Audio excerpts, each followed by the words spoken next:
Hi, my pals, how are you doing? It is the showstopper, Mr. Leopard. And so today I am here to talk about the personal statement that was made by one Stephen Kalonzo Musyoka. So it's very intriguing for me today, and I want to invoke my 3D kind of thinking, not just to discuss surface issues. So be ready for this. I want to discuss three dimensions of this particular presser. I want to talk about the legal or lack of it of this particular presser and document that Kalonzo Musyoka has released. Then I want to talk about the political implications, but most importantly, I want to talk about a personal opinion that I actually think Stephen Kalonzo Musyoka is sick. Stephen Kalonzo Musyoka is sick because he is suffering from two disorders, and I will explain. One is mild and the other one is severe. He's mildly suffering from what I would actually call the histrionic personality disorder. And I am basing this on how Stephen Kalonzo Musyoka has behaved in the recent past and how he is behaving even today. That a person who has a histrionic personality disorder is the type of a person who is uncomfortable unless they are the center of attraction themselves. They are extremely sensitive to criticism, and Kalonzo Musyoka is saying that he released this particular document as a dossier because he is trying to vindicate himself, and he is trying that the nation and the media should understand him so that they change the narratives that they have been putting in the headlines. When they call him the undecided kingmaker, he brought that up in the Jubilee NDC and said, why are you calling me the undecided kingmaker? Why are you not calling Jerongo or Gideon Moi the undecided kingmaker? Why, in fact, are you not calling Raila Odinga the undecided kingmaker? Now, somebody who is suffering from that kind of a personality disorder, is erratic, is random, throws their emotions around. And I could see a little bit of this in the presser of Kalonzo Musyoka. When journalists are trying to ask him questions, he will stop one before you even ask. He will tell, don't ask me that. I am done with that. He will then, make jokes and throw back jibes at the journalists as they were asking questions. But as I listen, I say, is this really being smart, or is there something beyond the surface that we are not seeing? But specifically, the excessive sensitivity to criticism. When people call him the watermelon, and particularly when they call him undecided, and he says that he really needs to go all the way, not to achieve the bargain that he's trying to achieve, which is to get power, but specifically to address that criticism that is coming his way right now. And he feels like he's being targeted unfairly and he should not be criticized. But that is the mild part. I want to go to the severe personality disorder that Stephen Kalonzo Musyoka is sick of as we speak right now. It is the narcissistic personality disorder. Now, this is somebody with an inflated sense of his own importance. A narcissistic personality disorder individual is one who has a deep need and an excessive need to be admired and to get attention. It is somebody who has a huge and a bloated sense of entitlement. It is somebody who expects to be recognized way beyond their achievements, and they want to be seen, viewed, and called superior, even when what they can show does not warrant that superiority and does not measure up to the superiority that they want to be recognized as. I look at Stephen Kalonzo Musyoka, and on a number of parameters, I'm not trying to discredit his achievements. I'm not trying to discredit the fact that he's been vice president, he's been a party leader. I'm not trying to discredit the fact that he has led, Ukambani solidly behind him for a long period of time. But then anybody who wants to analyze these analytically and objectively should be able to agree with me that Stephen Kalonzo Musyoka is actually seeking to be recognized, is seeking an entitlement, is seeking to be seen as too superior, so superior, much more than he actually warrants. Let's look at it this way. He is talking about And so I'm going to the politics already. So he is talking about a three-legged stool. But what is he trying to say? He's saying ODM, and then he is saying Jubilee as the second stool, and he's saying that Oka is that other stool. Now, look, Jubilee is what it is, Jubilee. But then Jubilee has been able to bring on board other sets of parties, the Amason Kingi Party, the Lonyangapo Party, the Ukuriatan Party. Now, Oka might want to say that they have brought on board who? Gideon Moy, they have brought on board sorry for that, have brought Gideon Moy, have brought Martha Karua. They are trying to cut Moses Kuria to take their numbers a little higher, and then they have Wiper. Now, for you to tell me that now those are the three, what is Kalonzo Musyoka trying to do? He is trying to throw under the bus the other players that are already in Azimio. He's trying to throw Kivuta Kibwana, Mutua Alfred, and Charity Ngilu. He wants to treat them as non-entities, like they do not exist at all. And they are governors who won in Ukambani, that there was no single governor in Ukambani who was on Wiper ticket. Now, that's not the real argument, but to try and equate what he has in place, even together with Jirongo, and claim that therefore they are standing on equal pedestals with Raila Odinga, with the support that Raila Odinga has already received in Jubilee, with the support that Raila Odinga has already received in ODM, the backing by DAP, by the backing by all the three governors of Ukambani. Kalonzo Musyoka, wanting to claim that he is coming on board at an equal pedestal, is demanding recognition beyond his actual worth. He is demanding to be given superiority beyond his actual worth. But now, the last part of it is he wants us to assume that the three governors don't mean nothing. He wants us to ignore that they even exist in Azimio. Kalonzo even has a problem in the name of Azimio One Kenya Alliance. He says he had a problem with that. He actually tries to convince us that he wanted Azimio to be the one that is swallowed into Oka, and he has a problem with the name beginning with Azimio. Come on, I think that is too grandiose.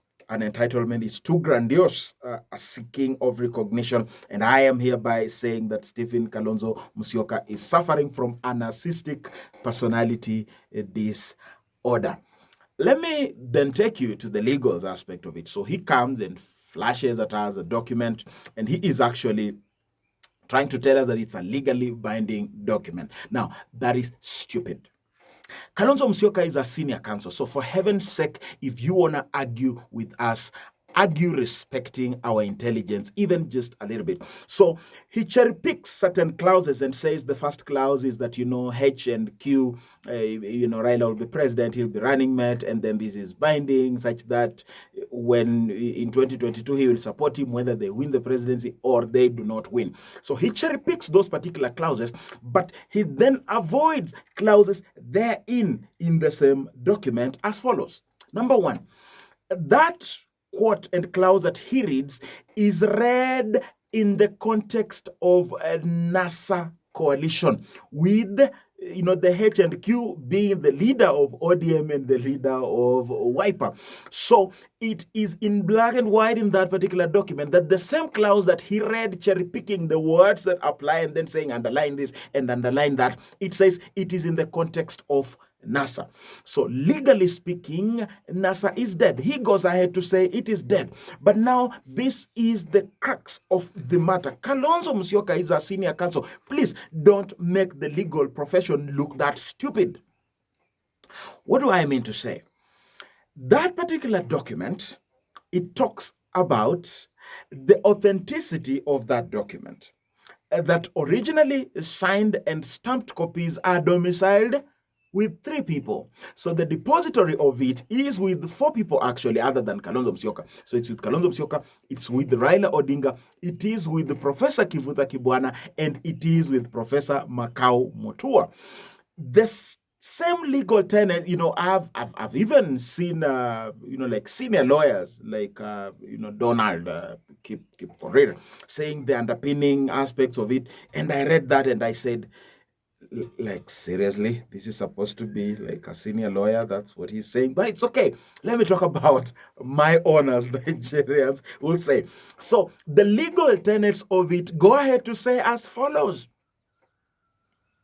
that nobody can actually make public this document except it is the four of them, or it is with the concurrence of the four of them. So Kalonzo Musyoka doing what he has just done actually by extension nullifies the water, the ink, the oomph, and the lather that is supposed to be in that particular document.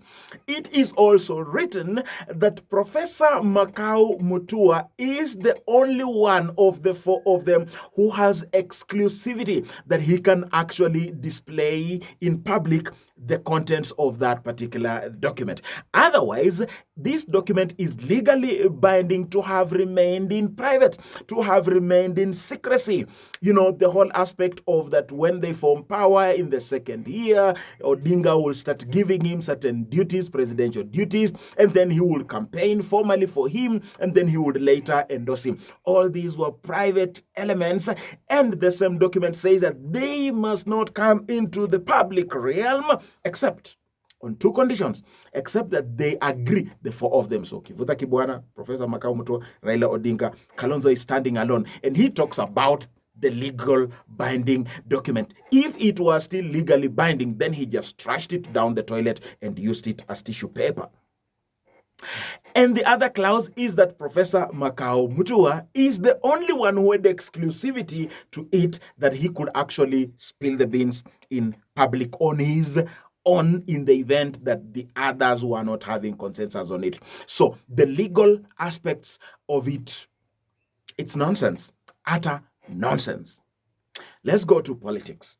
The political ramifications of what Kalonzo Musyoka has done. Kalonzo Musyoka has played the dirty on Raila Odinga on two fronts.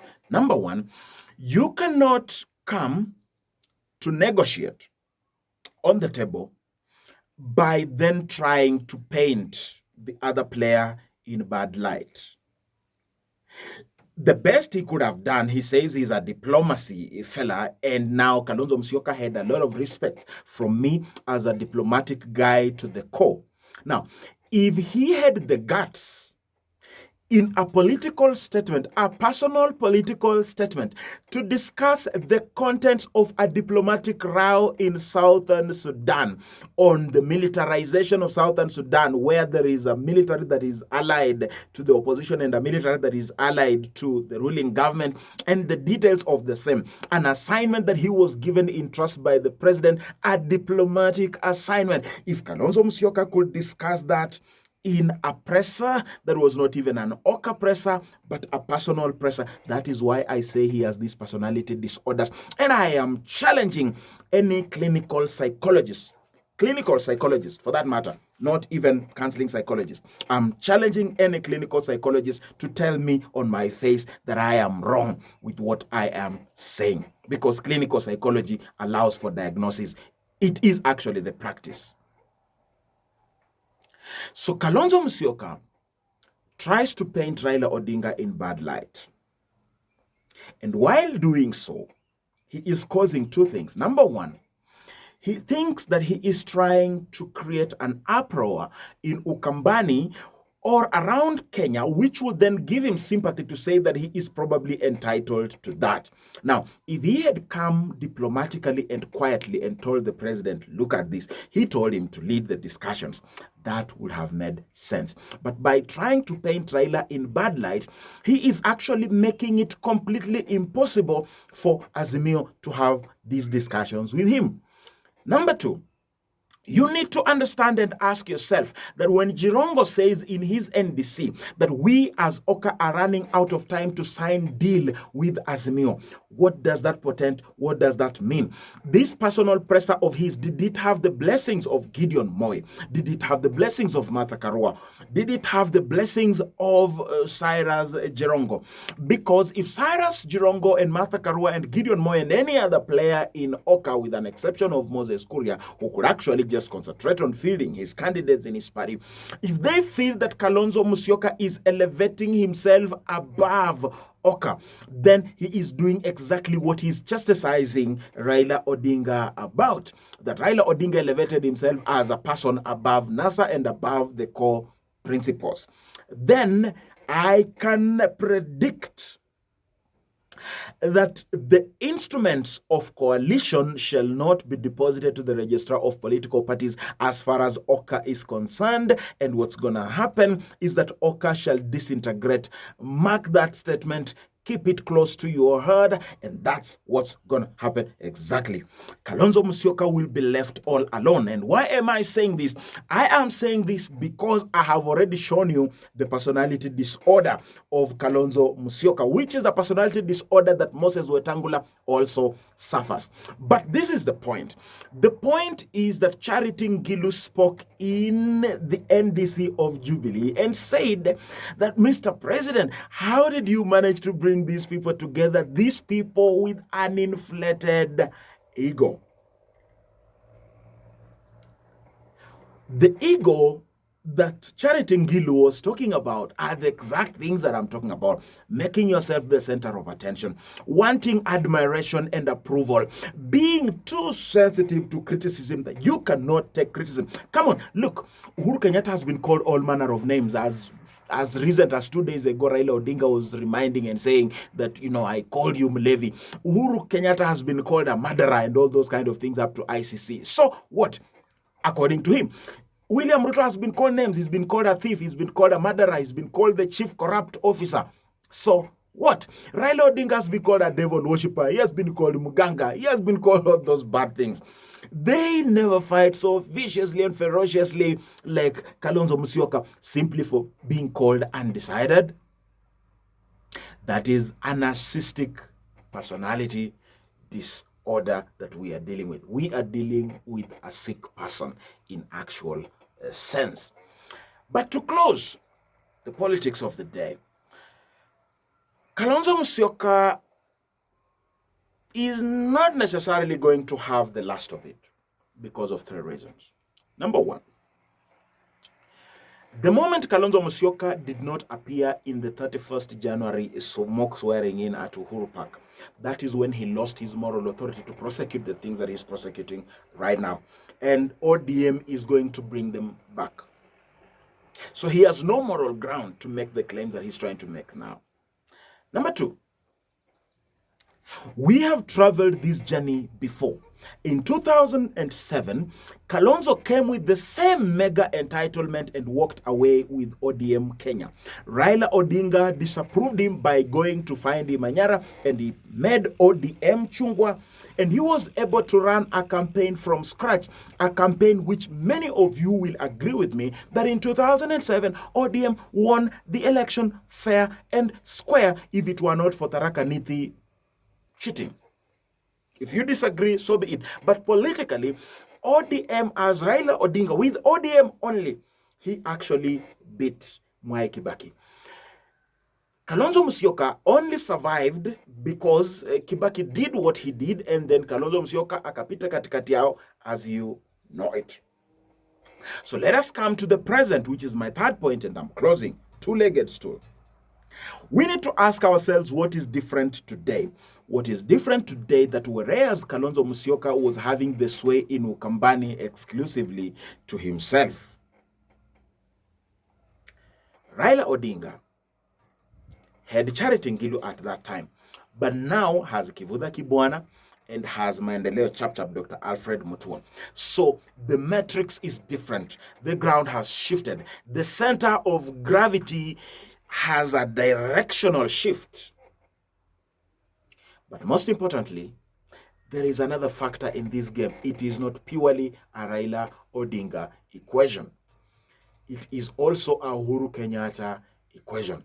And Uhuru Kenyatta has done 2 things which nobody can see, but I can see it.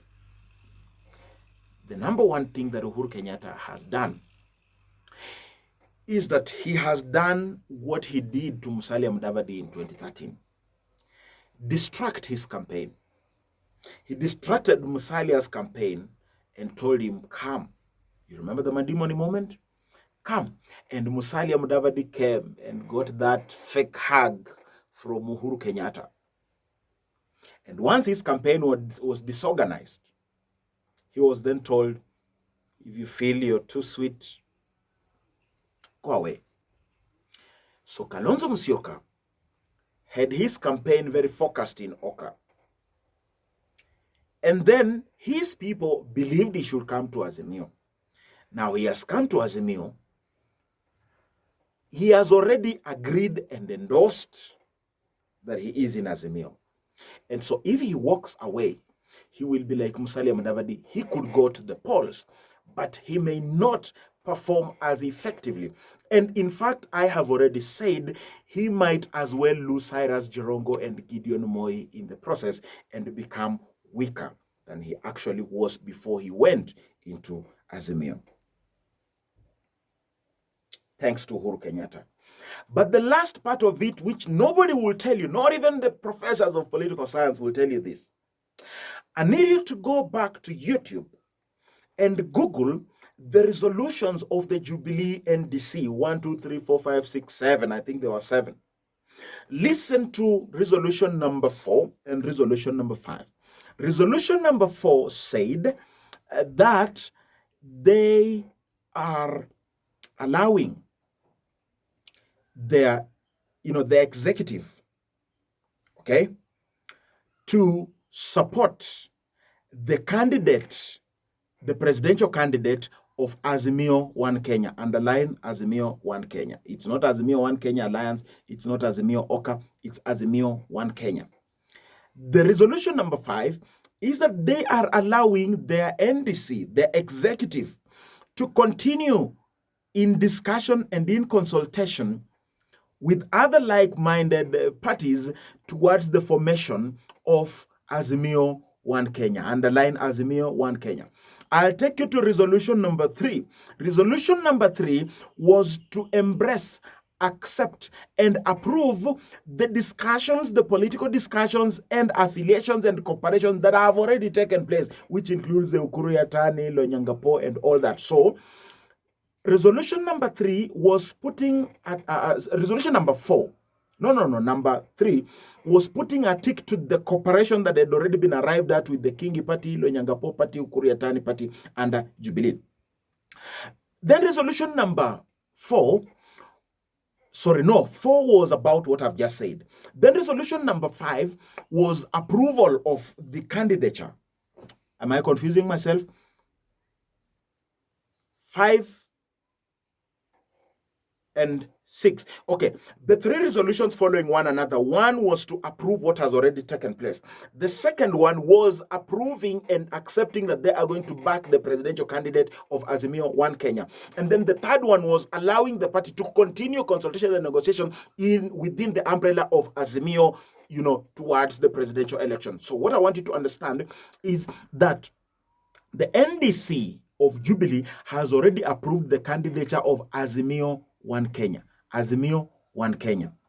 And then the president moves from that NDC and goes to attend the NDC of ODM and endorses Raila Odinga and says he's giving him unconditional support, together with the Sagana 3 and all the support and the other parties.